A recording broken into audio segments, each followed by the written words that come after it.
ইমন ভুরু কুঁচকে তাকিয়ে আছে। তার হাতে চিকন করে কাটা এক টুকরা শসা।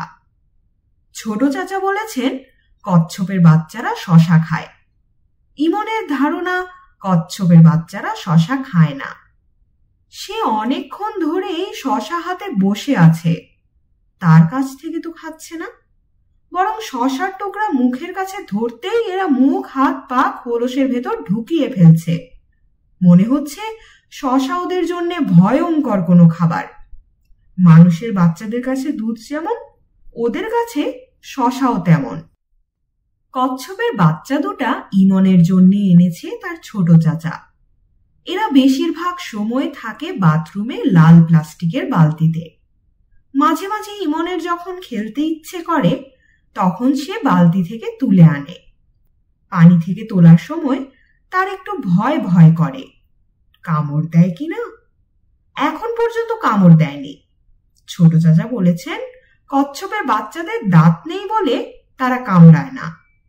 যখন তারা বড় হবে, দাঁত উঠবে, তখন কামড়াবে। তখন তাদের আর বালতিতে রাখা যাবে না, নদীতে ফেলে দিয়ে আসতে হবে। যে নদীতে কচ্ছপ খেলা হবে সেই নদীর নাম বুড়িগঙ্গা। ঢাকা নগরী বুড়িগঙ্গার তীরে অবস্থিত। ইমনের আজ স্কুল নেই। সে সকাল থেকে কচ্ছপের বাচ্চা নিয়ে খেলছে। এদের সে নামও দিয়েছে। বড়টার নাম টম, ছোটটার টমি। এরা দুজন একসঙ্গে থাকলেও দুজনের মধ্যে কোনো মিল নেই। শুকনায় ছেড়ে দেওয়া মাত্র দুজন দুদিকে হাঁটতে থাকে। ইমন বইয়ে পড়েছিল কচ্ছপরা আস্তে হাঁটে। এখন সে জানে এটা মিথ্যা কথা।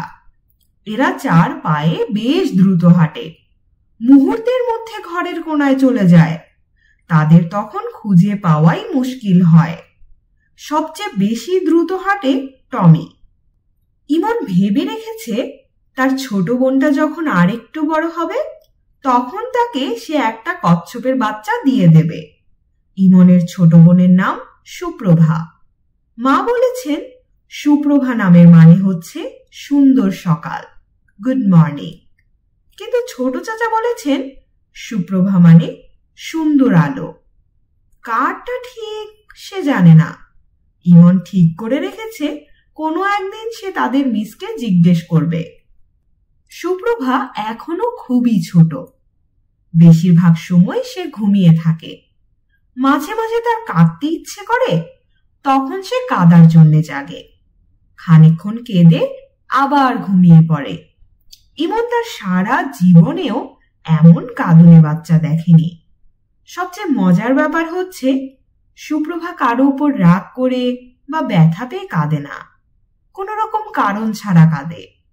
সুপ্রভার কান্না দেখতে ইমনের খুব ভালো লাগে। সে মাঝে মাঝে সুপ্রভার কান্না দেখতে যায়, কিন্তু বেশিক্ষণ দেখতে পারে না, কারণ তার মা কঠিন গলায় বলেন, এখানে কি করছো? যাও তো, অন্যখানে যাও। আশ্চর্য, এত বিরক্ত করে। আগে ইমন কখনো তার মাকে ভয় পেত না, এখন পায়। কারণ মার মেজাজ সারাক্ষণ খারাপ থাকে। আগে মা তাকে পড়াতে বসতো, এখন বসায় না। সে যদি বই খাতা নিয়ে মার কাছে যায়, মা বলে, অনেক বিরক্ত করেছ, এখন যাও তো। অথচ সে কাউকেই বিরক্ত করে না, এমনকি কচ্ছপগুলিকেও না। কোনো কচ্ছপ যদি দরজার আড়ালে লুকিয়ে থাকে, সে তাকে লুকিয়ে থাকতে দেয়, সঙ্গে সঙ্গে বের করে আনে না। ওরা কচ্ছপ হলেও ওদেরও হয়তো লুকোচুরি খেলতে ইচ্ছা করে। সে কেন ওদের খেলা নষ্ট করবে? হোমওয়ার্ক করার জন্যে সে এখন যায় ছোট চাচার কাছে। ছোট চাচা তাকে মোটামুটি আদরই করেন। তিনি তার নাম দিয়েছেন হার্ড নাট। হার্ড মানে হচ্ছে শক্ত, আর নাট হলো বাদাম। হার্ড নাট হলো শক্ত বাদাম। ছোট চাচা তাকে কেন শক্ত বাদাম বলে তা সে জানে না, কখনো জিজ্ঞেস করেনি, কোনো একদিন জিজ্ঞেস করবে। ছোট চাচা পড়াতে পড়াতে প্রায়ই বলে, কিরে হার্ডনাট, মন খারাপ? সে বলে না, কারণ তার মন খারাপ থাকে না। আবার মন ভালোও থাকে না। সুপ্রভার সঙ্গে সে যদি গল্প করতে পারত তাহলে তার মন ভালো থাকতো, বা মার সঙ্গে গল্প করতে পারলেও মন ভালো থাকতো। মা গল্প তো করেই না, সামনে গিয়ে দাঁড়ালেও বলে, যা ভাগ, সামনে থেকে যা। শুধু বিরক্ত, শুধু বিরক্ত। একদিন ঠাস করে একটা চড়ও মারলেন। আচমকা মারলেন বলে সে মেঝেতে পড়ে গেল। ঠোঁট কেটে রক্ত বের হতে লাগলো। তারপরেও সে একটুও কাঁদেনি। শুধু ডাক্তার যখন ঠোঁট সেলাই করতে গেলেন তখন কাঁদল। তারপরেও ডাক্তার বললেন, বাহ, দারুণ ছেলে তো, ছেলের খুব সাহস। ছোট চাচা বললেন, সাহস হবে না, এ হলো হার্ড নাট, এ মোটেই সহজ জিনিস না। রিকশায় ফেরার পথে ছোট চাচা তাকে আইসক্রিমের দোকানে নিয়ে গেলেন। কাপ আইসক্রিম কিনে দিয়ে বললেন, শোন হার্ডনাট, তোর মার মেজাজ তো এখন খুব খারাপ থাকে, এখন তাকে বিরক্ত করবি না। ইমন অবাক হয়ে বলল, আমি তো তাকে বিরক্ত করি না। জানি তুই বিরক্ত করিস না, তারপরেও যখন বিরক্ত হয় তখন আমাদের উচিত একটু দূরে দূরে থাকা। মার মেজাজ কখন ঠিক হবে চাচা? তোর বাবা ফিরে এলেই মেজাজ ঠিক হবে। বাবা কখন ফিরবে? এখনো ঠিক বলা যাচ্ছে না, তবে ফিরবে তো বটেই। কতদিন আর বাইরে থাকবে? বাবা এখন কোথায়? আমরা এখনো ঠিক জানি না, মনে হয় ইন্ডিয়ায়। ইন্ডিয়াতে? ইন্ডিয়ার মধ্যপ্রদেশে। সেখানে খুব জঙ্গল তো, আমার মনে হয় বনে জঙ্গলে ঘুরছে। বাসার কথা একসময় মনে পড়বে, তখন হুট করে চলে আসবে। ইমনের ধারণা ছোট চাচা ঠিক কথা বলছেন না। বাবা ইন্ডিয়ার মধ্যপ্রদেশে থাকলে ছোট চাচা গিয়ে বাবাকে নিয়ে আসতেন। বাবা অন্য কোথাও আছেন, খুব কাছেই কোথাও। ইমন যখন রিক্সা করে স্কুলে যায় তখন তিনি হয়তো আড়াল থেকে দেখেন। তাদের স্কুলে যখন টিফিনের ছুটি হয়, তারা মাঠে খেলতে থাকে, তখনও তিনি দেখে যান।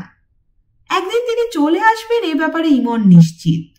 এত দেরি হচ্ছে কেন সে বুঝতে পারছে না। বেশি দেরি হলে কচ্ছপগুলি দেখতে পারবেন না। কচ্ছপগুলি বড় হয়ে যাবে, তাদের ফেলে দিয়ে আসতে হবে বুড়িগঙ্গায়। ওরা নদীর পানির সঙ্গে ভাসতে ভাসতে চলে যাবে সমুদ্রে, বঙ্গোপসাগরে, সেখান থেকে ভারত মহাসাগরে, ভারত মহাসাগর থেকে প্রশান্ত মহাসাগরে। ছোট চাচা তাই বলেছেন। বাবা সম্পর্কে লোকজন প্রায়ই তাকে জিজ্ঞেস করে। তাদের প্রশ্নের জবাব দিতে তার ভালো লাগে না। ভালো না লাগলেও সে সহজভাবেই জবাব দেয়। তাদের ক্লাসের মিস ফারজানা দেখতে খুব সুন্দর। একদিন টিফিন টাইমে তাকে ডেকে নিয়ে জিজ্ঞেস করলেন, ইমন, তোমার বাবা নাকি তোমাদের ছেড়ে চলে গেছেন? ইমন বলল, উনি বেড়াতে গেছেন। বেড়াতে গেছেন? কোথায় বেড়াতে গেছেন? ইন্ডিয়াতে, মধ্যপ্রদেশে। মিস ফিক করে হেসে ফেলে বললেন, মধ্যপ্রদেশে? এত জায়গা থাকতে মধ্যপ্রদেশে কেন? মধ্যপ্রদেশে অনেক বড় বড় জঙ্গল, বাবা জঙ্গল দেখতে গেছেন। ও আচ্ছা, খুব ভালো কথা। উনি কি তোমার মার সঙ্গে রাগ করে চলে গেছেন? জি না, বাবা কারোর সঙ্গে রাগ করে না। তোমার মা? তিনি রাগ করেন? জি করেন। কার সঙ্গে রাগ করেন? বুয়ার সঙ্গে করেন, ছোট চাচার সঙ্গে করেন। মা রোগা তো, এই জন্যে মার অনেক রাগ। রোগা মানুষদের খুব রাগ থাকে। রোগা মানুষদের খুব রাগ থাকে, এটা কি বলল? ছোট চাচা বলেছেন।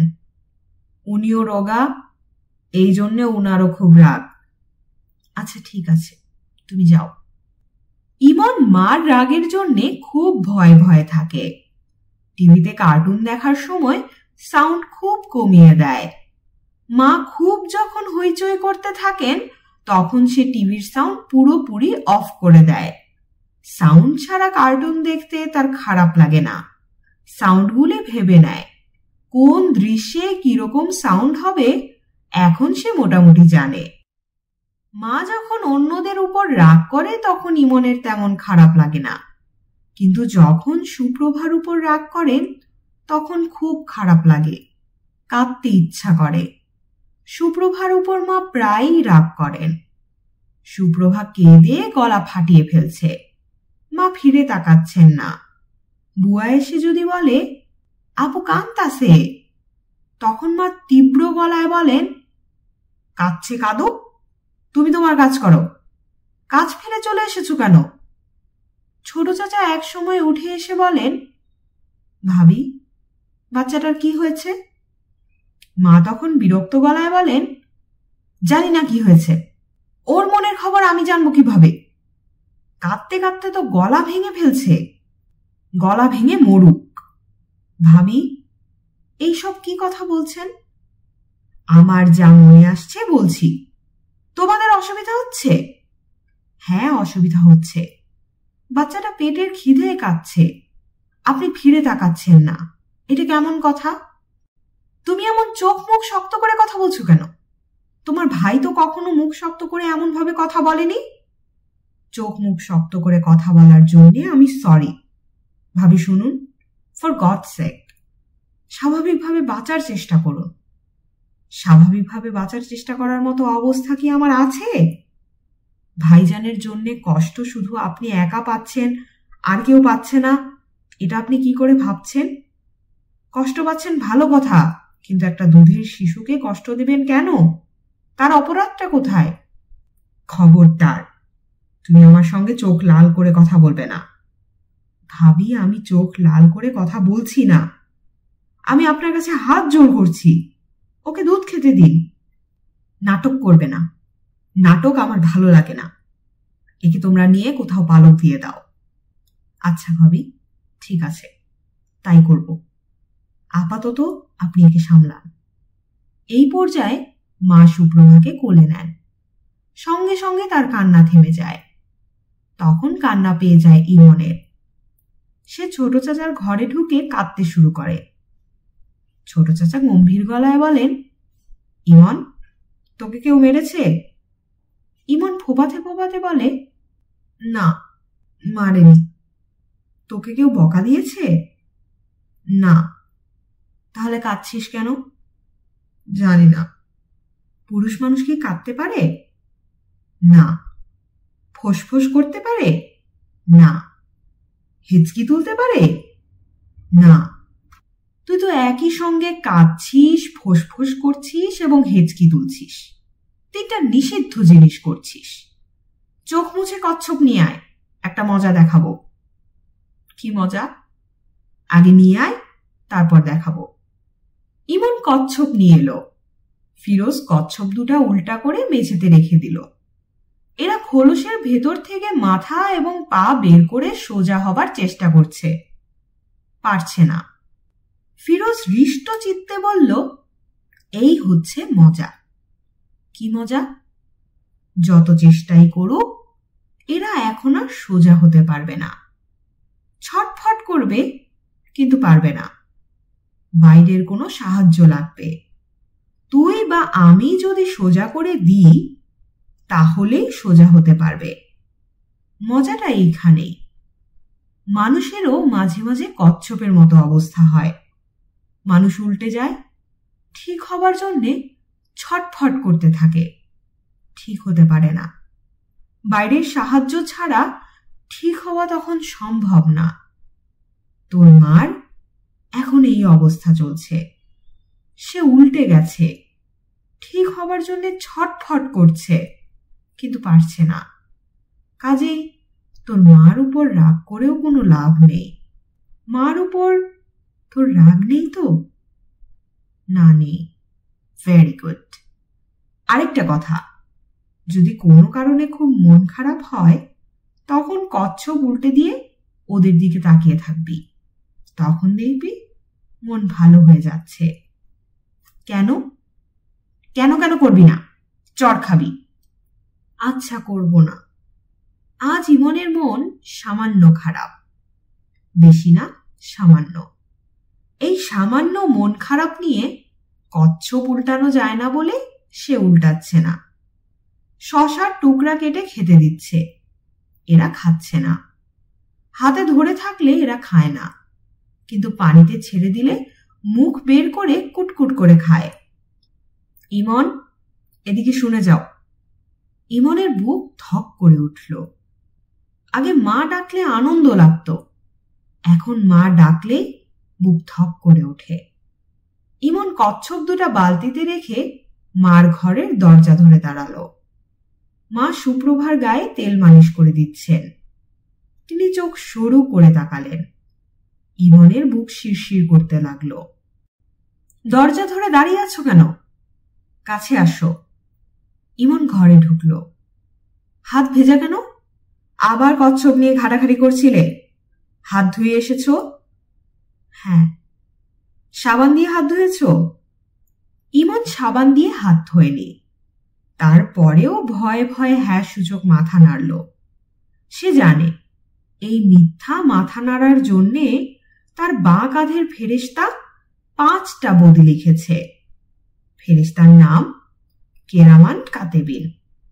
তার কাজ মানুষের খারাপ কাজগুলি লেখা এবং কোন খারাপ কাজের জন্য কয়টা বদি হয়েছে তার হিসাব রাখা। দাদিজান তাকে বলেছেন, দেখি হাত কাছে আনো, সাবানের গন্ধ আছে কিনা দেখি। ইমন হাত এগিয়ে দিল। মা গন্ধ শুকলেন। মনে হলো তিনি সাবানের গন্ধ পেয়েছেন, কারণ কিছু বললেন না। সাবানের গন্ধ পাওয়ার কথা না, সে হাতে সাবান মাখেনি। কচ্ছপ ঘাটাঘাটি করেছে। মনে হয় কচ্ছপের গায়ে সাবানের গন্ধ আছে। কচ্ছপ শুকে দেখতে হবে। সুরাইয়া বলল, তোমার বোনটা দেখতে কিরকম হয়েছে? কার মতো হয়েছে? ইমন ভয়ে ভয়ে বলল, ছোট বাচ্চাদের মতো হয়েছে। বোকার মতো কথা বলছো কেন? ছোট বাচ্চা তো ছোট বাচ্চার মতোই হবে, বুড়োদের মতো হবে নাকি? দেখতে কার মতো হয়েছে? তোমার মতো না আমার মতো, নাকি তোমার বাবার মতো? জানি না মা। জানবে না কেন? দেখতে হয়েছে অবিকল তোমার বাবার মতো। তোমার বাবার নাক অনেকটা চাপা। এই দেখো, ওর নাকও চাপা। চাপা না? ইমন বুঝতে পারছে না নাক চাপা কি চাপা না। তার কাছে তো নাকটা সুন্দরই লাগছে। তারপরেও বলল, সুরাইয়া ছোট্ট নিঃশ্বাস ফেলে বলল, এখন তোমাকে আমি কি বলবো মন দিয়ে শুনবে। আমরা এই বাড়িতে থাকবো না। ইমন ভয়ে ভয়ে বলল, কোথায় যাব? তোমার বড় মামার বাড়িতে গিয়ে থাকবো। তোমার বড় মামা তার বাড়ির একটা ঘর আমাকে দিয়েছেন। একটা ঘরই তো আমাদের জন্য যথেষ্ট। কি যথেষ্ট না? এরকম মুখ শুকনা করে বলছো কেন? বড় মামার বাড়িতে থাকতে তোমার অসুবিধাটা কি? আর যদি অসুবিধা থাকেও কিছু করার নেই। তোমার বাবার কোনো খোঁজ নেই, কাজেই তোমাদের কপাল ভেঙেছে। আমাদের জীবন কিভাবে কাটবে জানো? আজ এই বাড়ি, কাল ওই বাড়ি। ইমন ভয়ে ভয়ে বলল, এই বাড়িতে কেন থাকবো না মা? এই বাড়িতে থাকবো না কারণ তোমার ছোট চাচার কোনো চাকরি বাকরি নেই। এতদিন সংসার চলেছে গ্রামের বাড়ির ধানি জমি বিক্রি করে। এইভাবে আর কতদিন চলবে? তাছাড়া তোমার ছোট চাচা আমার সঙ্গে খারাপ ব্যবহার করে, চোখ লাল করে আমার দিকে তাকায়। তারা তো সাহস কেন হবে? যেখানে তোমার বাবা কোনোদিন আমার দিকে চোখ লাল করে তাকায়নি, সেখানে সে তাকাবে কেন? বড় মামার বাসায় কবে যাব মা? 1 সপ্তাহের মধ্যেই যাব। তোমার বই খাতা তুমি নিজে সব গুছিয়ে নেবে। ওইখানে গেলে তোমার ভালোই লাগবে, খেলার সঙ্গী সাথী পাবে। তোমার বড় মামার 2 ছেলে আছে, টোকন আর শোভন। ওদের সঙ্গে খেলবে।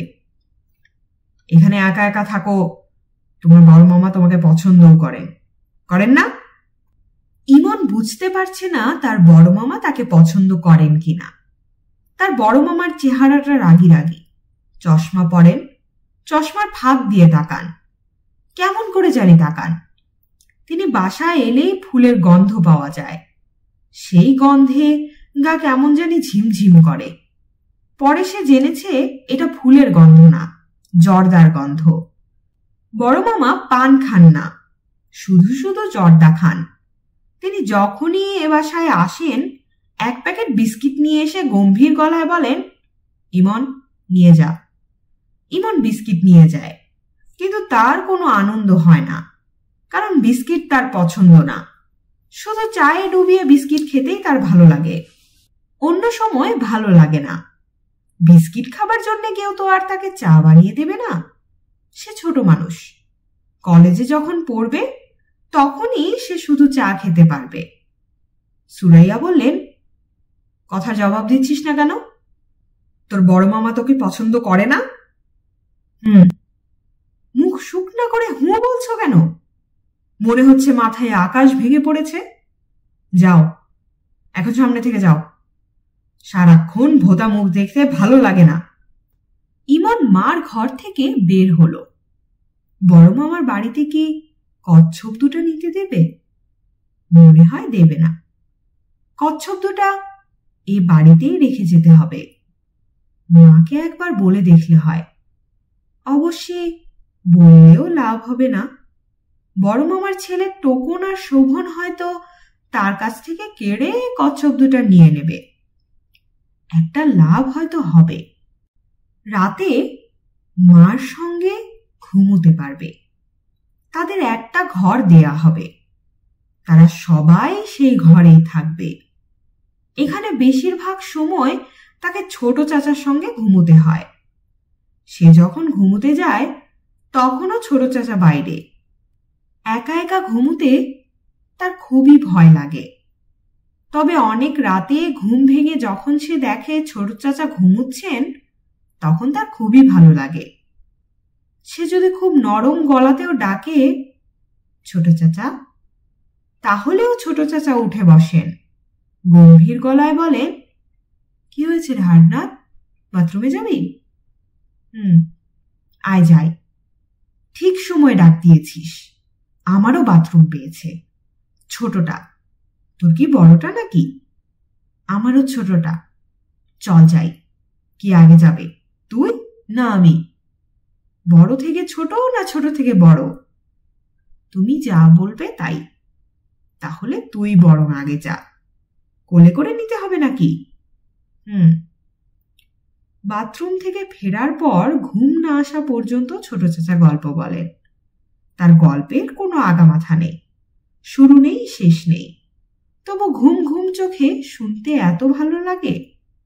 ছোট চাচা সব গল্পই শুরু হয় মাঝখান থেকে। তারপর ব্যাংকটা বলল, পানিতে থেকে থেকে আমার সিরিয়াস সর্দি হয়েছে, নাক ছাড়তে ছাড়তে অবস্থা কাহিল, ওষুধপত্র কিছু দিয়ে আমাকে বাঁচান ডাক্তার সাহেব। তবে আপনার কাছে একটা রিকোয়েস্ট, তেতো ওষুধ দেবেন না, মিষ্টি ওষুধ দেবেন। আবার বেশি মিষ্টিও দেবেন না। ওষুধ বেশি মিষ্টি হলে আমার বাচ্চারা মেঠাই ভেবে খেয়ে ফেলবে। ডাক্তার বলল, ওষুধ দেব, তবে আমি খুবই অবাক হচ্ছি, কারণ ব্যাঙের কখনো সর্দি হয় না বলে বইপত্রে পড়েছি। আপনার কি সত্যি সর্দি হয়েছে? ক্রমাগত হ্যাচ্চো হ্যাচ্চো করছি, তারপরেও বিশ্বাস হচ্ছে না? তা হচ্ছে। যাই হোক, ওষুধ দিচ্ছি। ভিজিটের টাকা এনেছেন? এনেছি। এই নিন আধুলি, আমার শেষ সম্বল ব্যাঙের আধুলি। বড় মামার বাড়িতে কেউ তাকে এমন অদ্ভুত অদ্ভুত গল্প শোনাবে না। রাতে বাথরুম পেলে কোলে করে বাথরুমে নিয়ে যাবে না। কি আর করা, বড় মামার বাড়িতেও নিশ্চয় অনেক মজার মজার ব্যাপার হবে। কিছু কিছু মজা সব বাড়িতেই থাকে। বড় মামার দুই ছেলে টোকন আর শোভনের সঙ্গে তার হয়তো খুবই ভাব হবে। ওদেরও একটা বোন আছে, নাম মিতা, সবাই ডাকে মিতু। তার সঙ্গে ভাব হবে কিনা কে জানে, মনে হয় হবে না। মেয়েদের সঙ্গে হয় মেয়েদের বন্ধুত্ব, ছেলেদের সঙ্গে ছেলেদের। গায়ে তেল মাখানোর ব্যাপারটায় সুপ্রভা মনে হয় খুব আরাম পায়। তেল মাখানোর মাঝখানে ঘুমিয়ে পড়ে। আশ্চর্যের ব্যাপার, ঘুমের মধ্যে আবার নাকও ডাকে। এইটুকু ছোট বাচ্চা নাক ডাকিয়ে ঘুমাবে কেন? তার উপর মেয়ে মানুষ।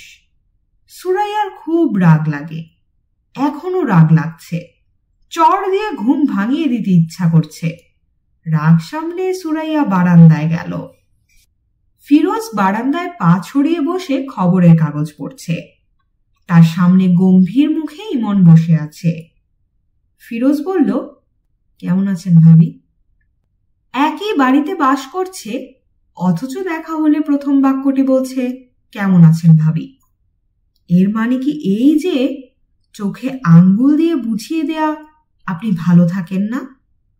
সুরাইয়া বলল, ফিরোজ, তোমার সঙ্গে আমার কিছু জরুরি কথা আছে। ফিরোজ খবরের কাগজ ভাঁজ করে পাশে রাখতে রাখতে বলল, বলুন। ইমন উঠে চলে যাচ্ছে। সে জানে বড়রা যখন জরুরি কথা বলে সেখানে ছোটদের থাকার নিয়ম নেই। বড়রা তাদের জরুরি কথার আশেপাশে ছোটদের চায় না, অথচ ছোটদের সমস্ত জরুরি কথায় বড়দের থাকতে হয়। সুরাইয়া বেতের মোড়া এনে ফিরোজের সামনে বসল। ফিরোজ শঙ্কিত বোধ করছে। ভাবের বসার ভঙ্গি কঠিন। ভাবিকে বড় ধরনের ঝগড়ার প্রস্তুতি নিয়ে এসেছে। কি নিয়ে ঝগড়া করবে? ভাবি, চা খাবেন? চা দিতে বলি? চা খেতে খেতে কথা বলুন।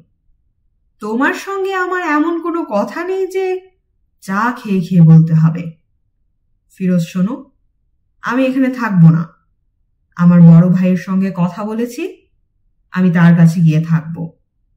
ফিরোজ বলল, আমি জানি, ইমন আমাকে বলেছে। তুমি একটা ঠেলা গাড়ি এনে দাও, আমি কিছু জিনিসপত্র নিয়ে যাব। স্টিলের ট্রাঙ্ক, ইমনের পড়ার টেবিল চেয়ার, আমার বড় কালো ট্রাঙ্কটা। কবে যাবেন ভাবি? কবে মানে? আজই যাব। যত তাড়াতাড়ি যাওয়া যায় ততই ভালো, সবার জন্যই ভালো। তোমার জন্যও ভালো, আমার জন্যও ভালো। আমার জন্য ভালো কেন? তোমার চাকরি বাকরি কিছু নেই, এত বড় সংসার পুষতে হচ্ছে, বাড়ি ভাড়া দিতে হচ্ছে, গ্রামের বাড়ির সম্পত্তি বিক্রি করতে হচ্ছে। তুমি অকারণে এত কিছু করবে কেন? তুমি কে? ভাবি, আমি ইমনের চাচা। বাপ যখন থাকে না তখন চাচা ফাচা অনেক দূরের ব্যাপার। আপনার সঙ্গে আমি কোনো তর্কে যেতে চাচ্ছি না, তবে আমার মনে হয় এখানে থাকাটাই আপনাদের জন্য ভালো হবে। কেন ভালো হবে? পরিবেশে অভ্যস্ত হবার ব্যাপার আছে।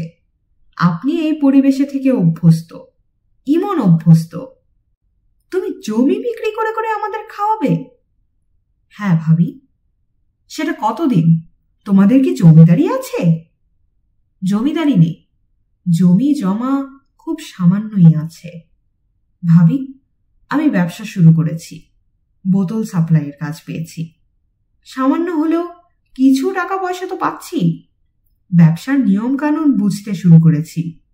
আমার ধারণা আমি ভালোই করব। ভালো করলে ভালো, ভালো করতে থাকো, কোটিপতি হয়ে যাও। গাড়ি হোক, বাড়ি হোক, তোমরা সুখে থাকো। তোমাকে যা বলেছি করো। আমাকে একটা ঠেলা গাড়ি এনে দাও।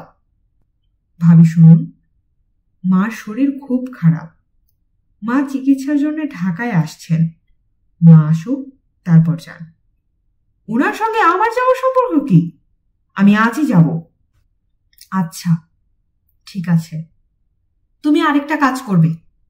সুপ্রভাকে আমি পালতে পারছি না, তাকে পালক দেবার ব্যবস্থা করবে। কি বলছেন বুঝতে পারছি না ভাবি। বাংলাদেশে অনেক ফ্যামিলি আছে যাদের ছেলেপুলে নেই, এমন কোনো একটা ফ্যামিলিতে ওকে দিয়ে দাও। সেও সুখে থাকবে, আমিও সুখে থাকব। এইসব যন্ত্রণা আমার অসহ্য লাগছে। ও আচ্ছা, মেয়েটা হচ্ছে অপয়া। ও পেটে আসার পর থেকে যত সমস্যা, আমার আর ভালো লাগছে না। ভাবি, আপনি আজই যাবেন? ইমনের স্কুল তো অনেক দূর হয়ে যাবে। স্কুল থেকে ওকে আনা নেওয়া কে করবে? জানি না। স্কুল বদলে দিব কিংবা ঘরে বসে থাকবে। বাপ নেই, ছেলের আবার স্কুল কিসের? তার কি পড়াশোনা হবে? হবে না, বড় হয়ে ইট ভাঙবে কিংবা রিক্সা চালাবে। সুপ্রভার ঘুম ভেঙেছে, কাঁদতে শুরু করেছে। সুরাইয়া উঠে চলে গেল। ফিরোজ বসে রইল। পত্রিকা পড়া হয়নি, এখন আর পড়তে ইচ্ছে করছে না।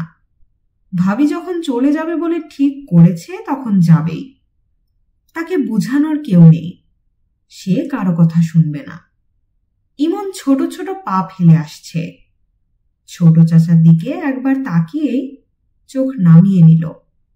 ফিরোজ হাত ইশারায় কাছে ডাকল।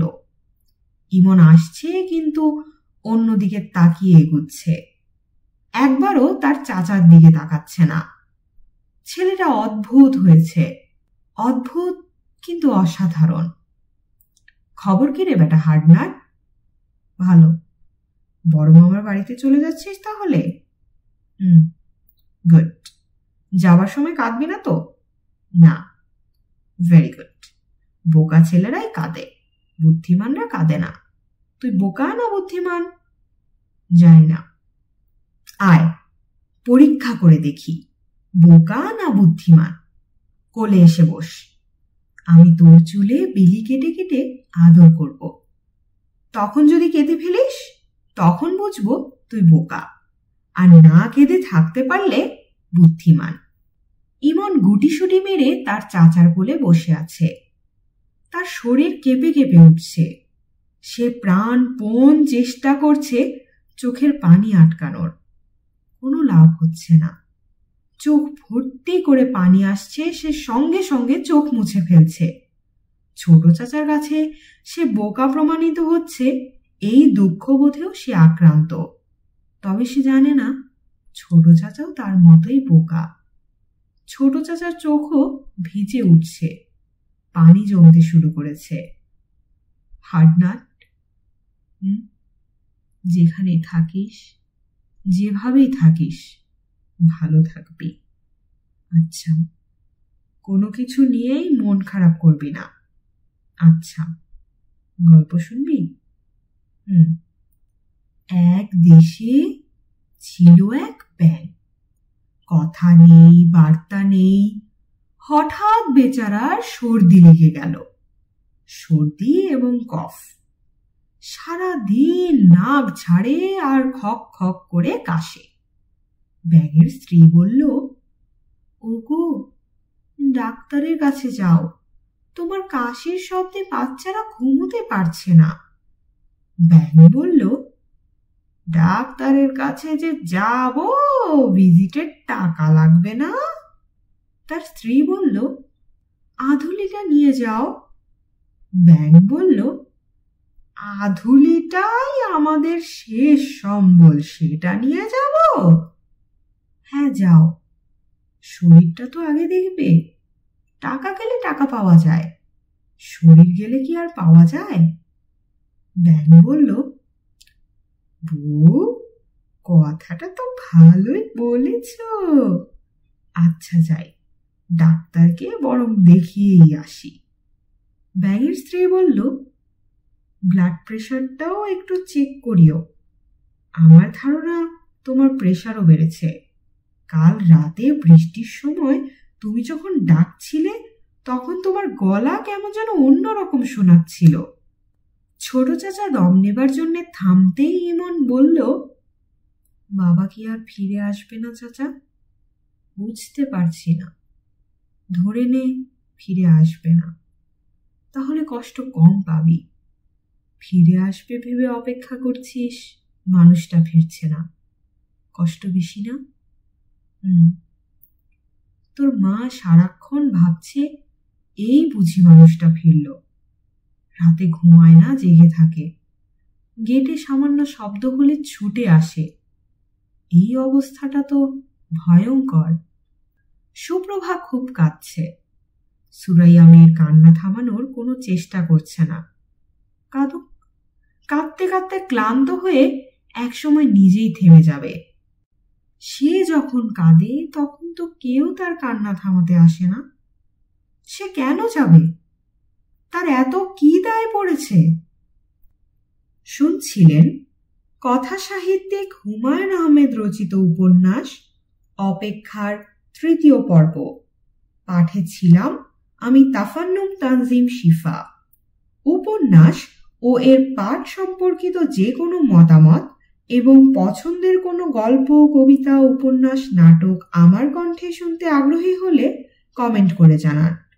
উপন্যাসটি এ পর্যন্ত ভালো লাগলে অবশ্যই বইটি সংগ্রহ করার চেষ্টা করবেন এবং বন্ধুদের সাথে পর্বটি শেয়ার করে পরবর্তী পর্বের জন্য অপেক্ষা করুন, কারণ ভিউ, লাইক, সাবস্ক্রাইব আমাদের পরবর্তী কন্টেন্ট তৈরিতে অনুপ্রেরণা যোগায়। এছাড়া আমার কণ্ঠে ভয়েস ওভার করাতে চাইলে ডিসক্রিপশনে প্রকাশিত মাধ্যমগুলো ব্যবহার করতে পারেন। আমাদের আজকের আয়োজন এখানেই শেষ। সবাই সুস্থ থাকুন, শুনতে থাকুন গল্পযোগ।